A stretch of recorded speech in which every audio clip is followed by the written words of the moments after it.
Welcome to the London Property Podcast, your go-to source for navigating the complex and ever-changing London real estate market. Our digital marketplace provides informative and educational content from industry leaders through podcasts and videos. We cover various aspects of the real estate experience, including buying and selling, finance, law, tax, construction, design, and more. Join us as we delve into the latest trends and developments in the market and gain valuable insights from our panel of experts. Welcome to London Property. I'm your host, Farnaz Fazaipour. And today we're delighted to welcome back to the show Patrick Bullock of Stanley's. Welcome back. Thanks, Farnaz. Nice to see you. To those of us who know, Patrick also has a lot to say about politics, otherwise known as Patrick's Property politics. Property politics. So you can Google that. And we want to discuss today about the state of the market after the budget, talk about the Renters' Rights Bill, and Patrick's got some good insight that she wants to share about how to reform some of the taxes around some of these issues. So let's start with what you have to say about the budget, Patrick. I don't think it's as cataclysmic as is being made out in the press for the higher value properties, because actually it's going up in stages from 2,500 above 2 million up to 7,500 above 5, and there's sort of grades in between. But actually, numerically, it's not that much money extra. Taxes in the UK on property, particularly for international people, are less than they would expect in other jurisdictions. So if, to take an example, a £3 million property has to pay an additional 3,500 per annum in tax, well, how long does somebody hold a property in this sort of high stamp duty environment? Let's say 20 years. So 20 times 3,500, that's £70,000 over 20 years that it would be in extra taxes. So the very worst case scenario is that the value of that property for someone buying it would be that they would want to see 70,000 taken off it. And the truth is, of course, that would be giving them credit over 20 years. So it's just not such a big issue relative to the value. I don't think it's going to make a big difference. I don't think people are going to be put off buying because of that. We're still much more put off buying by the high stamp duty or the fact that there's capital gains tax at the end to pay if it's not your first home. Those sorts of things have much more of a bearing. So I'm really very unworried about the values of property in central London because of this tax. There are loads of other reasons why you might worry, like the people fleeing the country, the non-DOMs having had their status changed.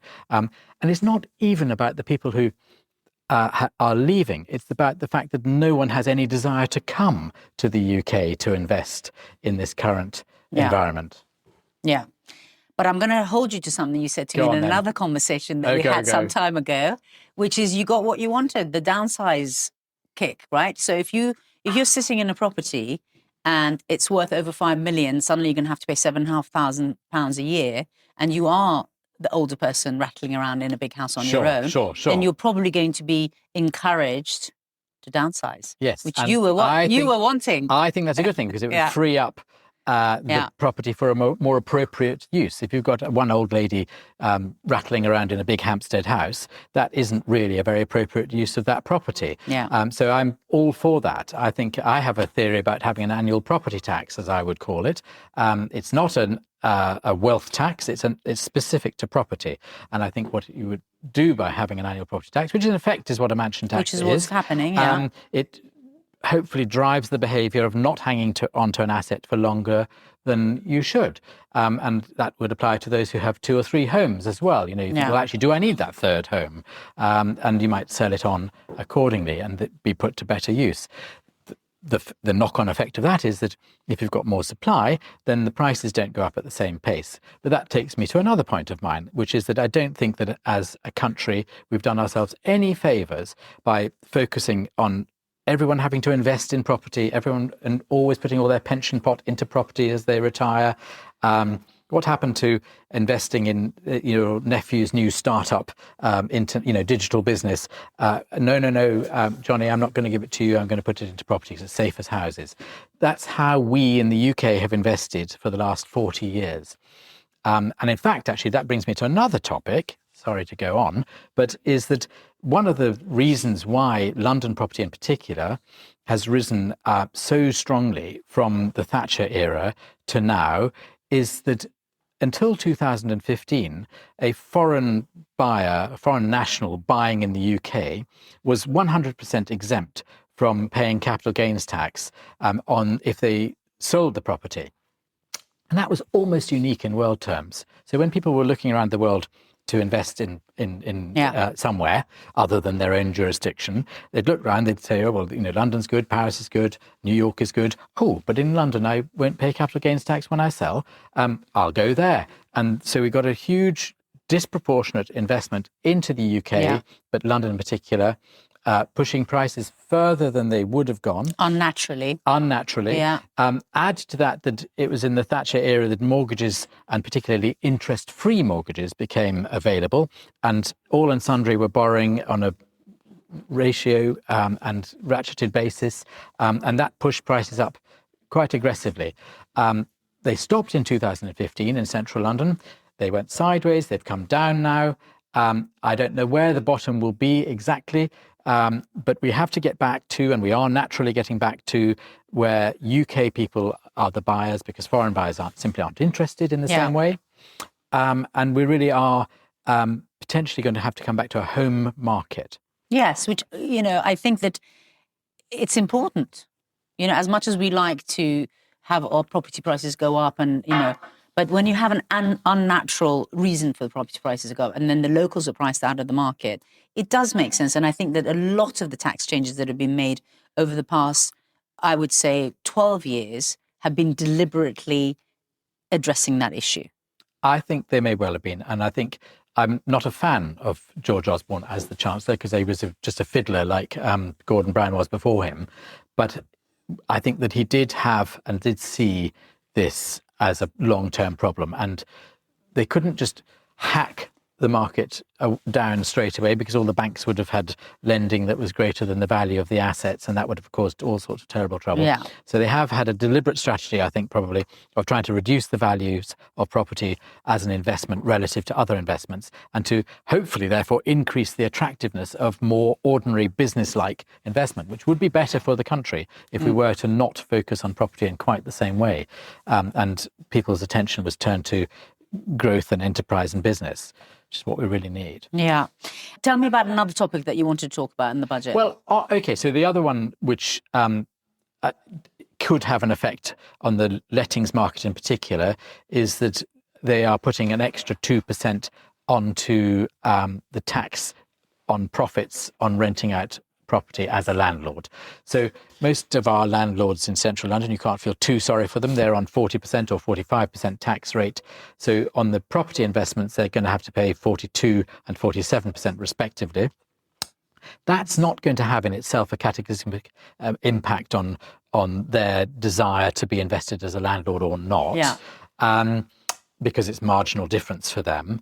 But it will obviously put rents further up and be a disincentive to new landlords to come into the market. So again, where's the supply side for the tenant? It will push the rents up through the lack of supply. Who it will affect, I think, is further out of London, is those retired people who might have one or two rental properties. It might be their main source of retirement income, but they're 20% taxpayers.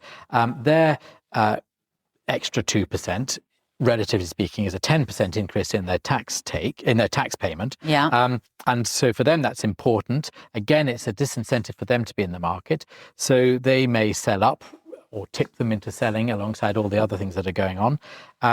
And, that again lessens the supply for the tenants. So this is just, well done, Rachel. This is another thing that makes it more expensive for tenants to rent. Yeah. And if you add that to the Renters' Wrongs Act, or it's actually called the Renters' Rights Act, but clearly I'd like it relabeled. Landlords are leaving the market, particularly in central London. They're selling up, and that increases the supply and makes it easier for people to buy. That's probably fine. Keeps prices down, I guess. But it does mean less supply for tenants, and the rents are still going up accordingly. You've got to remember that this is now don't deduct your interest payments from your income. Yeah. You know, extra stamp duty on second homes. Yeah. Now you've got this. Already they're reporting that 35-40% of the things on Rightmove are ex-landlords leaving. Yeah. So, you know, eventually you're going to tip people over the edge. Yeah, no, they are. They're landlords, any private landlord. Oh, sorry, and on top of it, going to your renter's wrong bill in a minute, but on top of it, you're going to have all those expenses to do with sustainability that you've got to put on top of that. Yeah. Yes. So I don't know a single private landlord wishing to get into the central London market. There are many exiting. The only opportunity I can see is for someone to do it in a company name, and we've got one or two clients who are buying up smaller properties largely in corporate structure. Yeah. Because that's more tax efficient. You can still offset the interest in the normal sort of business-like fashion. Tell them to make a trading company, then they get even more benefits. Okay, thank you for that. But there's a few, and the whole ethos behind it, George Osborne's idea, persuaded by the big land developers, was that build to rent was a good way forward. You know, it'd be corporate landlord, whole buildings specifically for the purpose.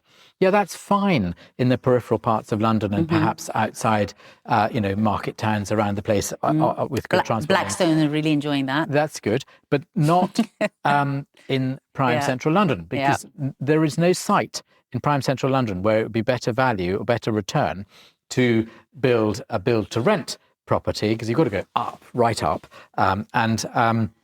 So people, when they develop in central London, if they get the opportunity, will build to sell on.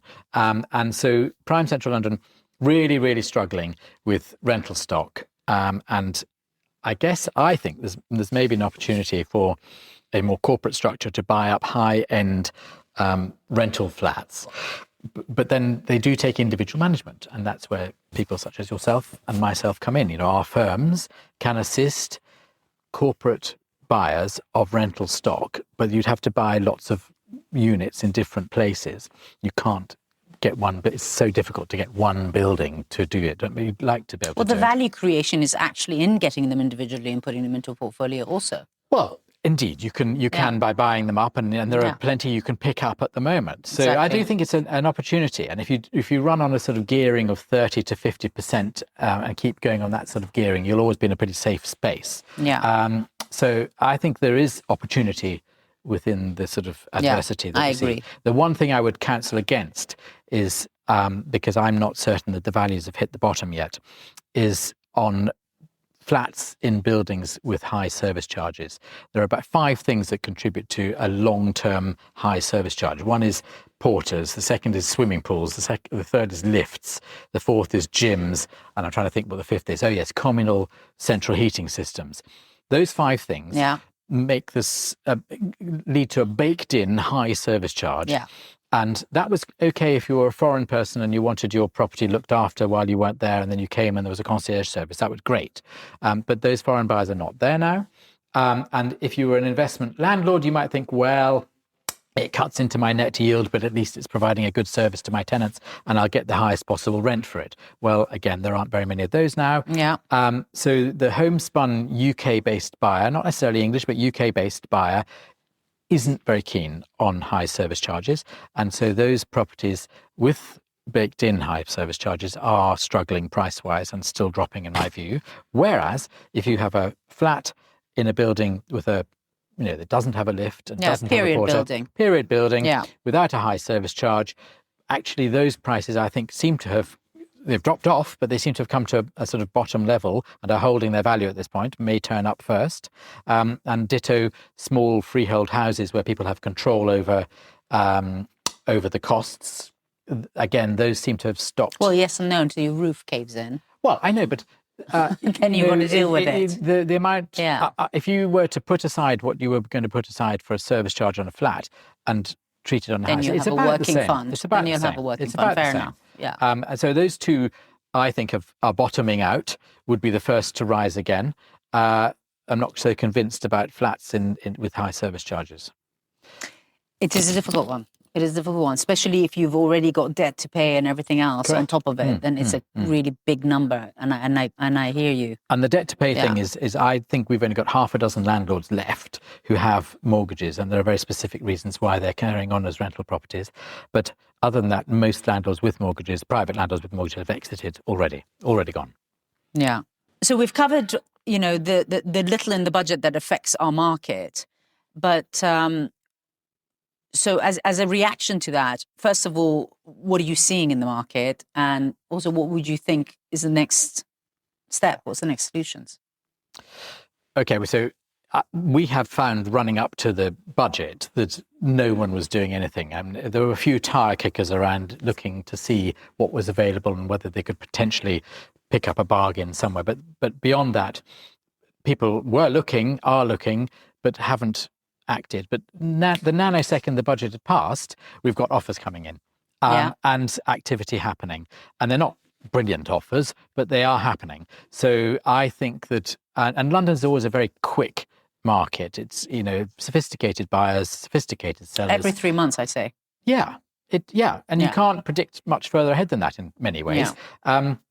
But the response rate is far quicker than the old days. And, in this internet era where everybody can see everything straight away. They react faster. So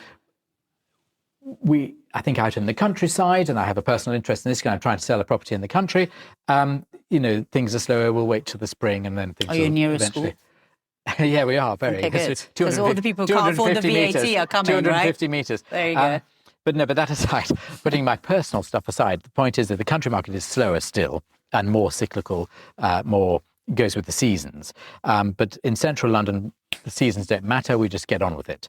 And as soon as the budget's over, once the weekend of shouting about it's happened and people are thinking, actually, this is not as bad and it's relatively simple, we are already getting activity. We've got further offers coming in. So that's fine. But I'm going to get a bit political now. I have a real issue with the mess that it was coming up to the budget, with all the leaks and kites being flown. Smelling of desperation. Yeah. It has and is. It is just a terrible budget. A terrible run up to the budget and a terrible misuse of government, I think. And personally, I think we need now. If it were me, I would call for a royal commission on taxes. We've got this hugely fat tax system with layer upon layer. Put Gordon Brown and George Osborne together. We have so many layers of taxation. The book is as fat as anything, apparently literally just about the biggest in the world, tax system. We need to have a much simplified, much cleansed system, cutting away all the layers and ambiguities and, get out. Putting all our tax colleagues out of a job. Putting out all our tax. I'd love to put our tax colleagues out of a job. They'll find ways around that. You see. I know. But and I'm talking about it in a simplistic way, and I recognise that. But the fact is that we do need to simplify our tax system in this nation, and I think a royal commission would be the best way to do that. It's a judge-led inquiry. Essentially, we're bringing in all opinions. The problem with that route is that, one, it takes 2 or 3 years for each royal commission to happen, to opine. But then, of course, someone has to instigate that, and you're not going to get Rachel Reeves and what's he called? Our Prime Minister, Keir Starmer. That's the one. We're not going to get such a non-entity. We're not going to get them to instigate it. So actually, my shortcut to that is that Reform is doing very well in the polls. The Tories are not doing as well, but they are much more sensible fiscally, I think, or going to be much more sensible fiscally either than they were in the previous 14 years or than the current government are. So my view is that both the Tories and Reform, probably separately for political reasons, but it could be together for all I care, needs to look at and have in their manifestos for the next election a clear pathway to simplifying the tax system, cleansing it of all the nonsense, simplifying it, just on a level, merging national insurance with income tax. They're basically virtually the same thing, minor differences. Merge the two, just be clear-cut about it, very simple. simplifying inheritance tax to be one thing or only and not tiered, simplifying CGT to be one thing and not tiered, simple taxes that people can understand and not avoid. And if they have that in their manifesto, and it doesn't really matter whether they're both elected in or and have to form a coalition, or whether they're individually do it, there would be a mandate from the electorate. And I can't think of a single taxpayer who wouldn't rather see a simpler system. So it's a sort of win-win approach. But I'm not sure the Reform and Tories have quite got their head around that they need to do that by the next election. But also you've got, you're going to a worldwide taxing on worldwide income.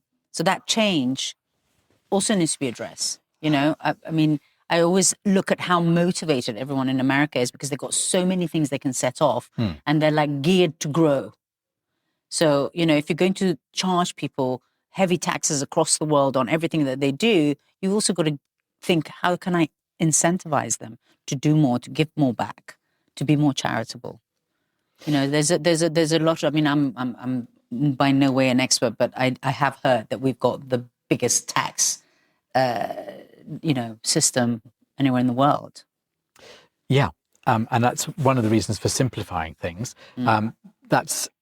I think simplifying things is probably the easier route, because it's less political. You can do it without being so partisan.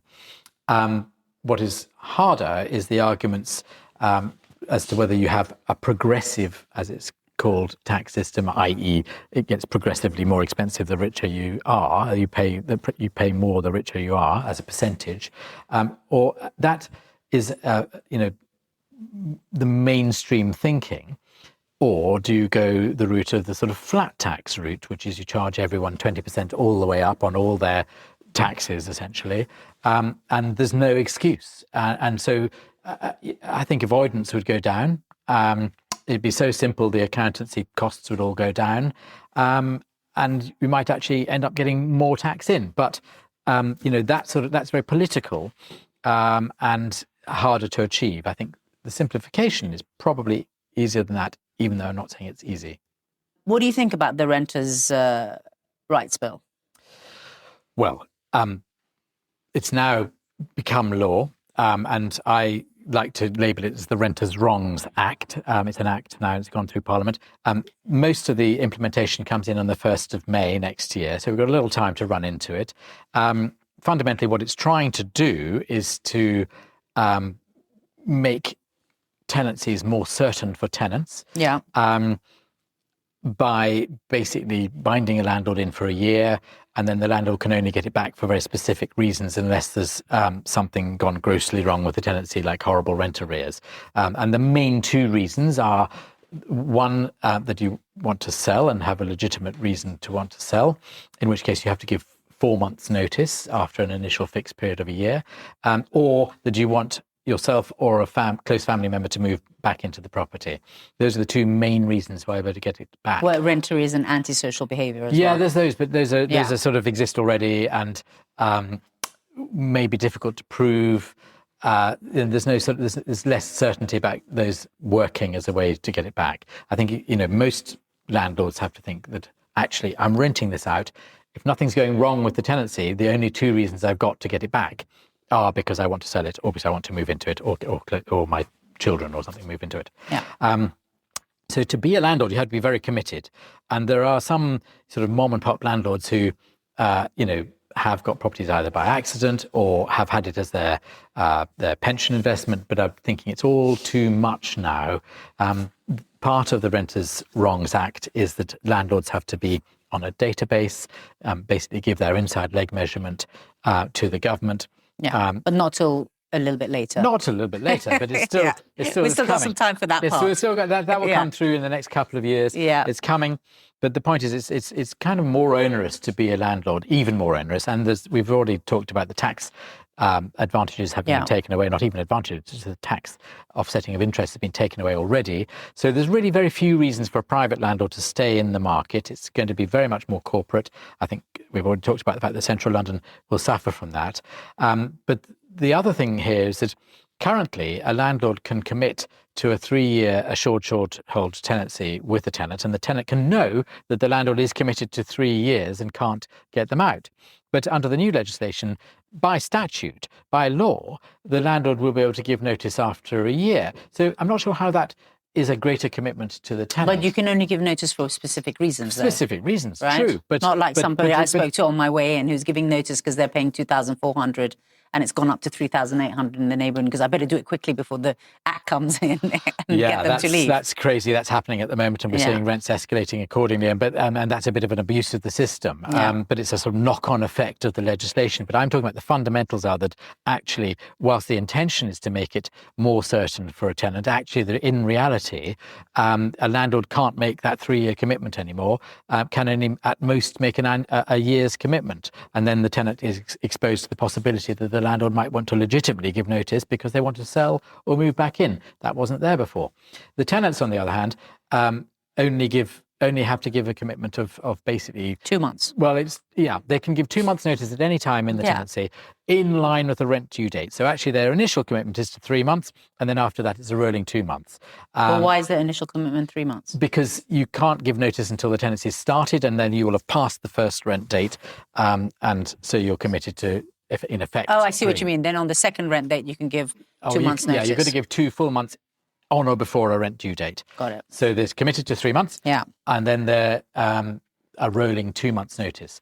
So I've got a couple of comments on that. One is that obviously that's really not much commitment to the tenant, to the landlord from the tenant, which is going to make some landlords nervous, particularly in central London. Where also open to abuse if you just want a short let. Open to abuse if you just want a short let, which could put the landlord inadvertently in against some of the local, against their lease and against some of the local laws on 90 days. Yeah. But probably more critically, it's just annoying to have a tenant be able to move out without much commitment. Yeah. And one of the ways I'm advising our clients to get around that, and I think this really could make a difference, is that if you offer your property unfurnished, tenants who've moved their own furniture in, possibly even bought the furniture to fit that slot, are far more likely to stay, / it'll put them off renting it in the first place if they're not sincere. So we're going back to 1988. Going back to the old days when you do it unfurnished. Yes. And you're going to that way, you get a longer commitment from your tenant, one hopes.